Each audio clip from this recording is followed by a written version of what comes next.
ஊட்டி அரசு தாவரவியல் பூங்காவில் நடந்து வந்த 119வது மலர் கண்காட்சி நிறைவு பெற்றது. கண்காட்சி 1.5 லட்சத்திற்கும் மேற்பட்ட சுற்றுலா பயணிகள் கண்டு ரசித்தனர்.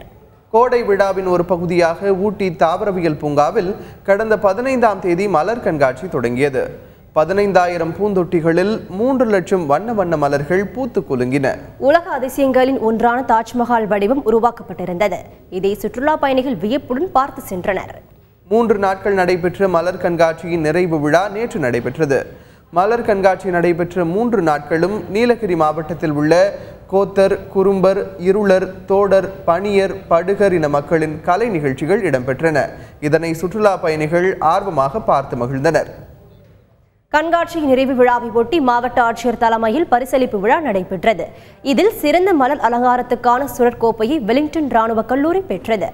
மொத்தம் 52 சுழற்கோப்பைகள் உட்பட 616 கோப்பைகள் வழங்கப்பட்டன.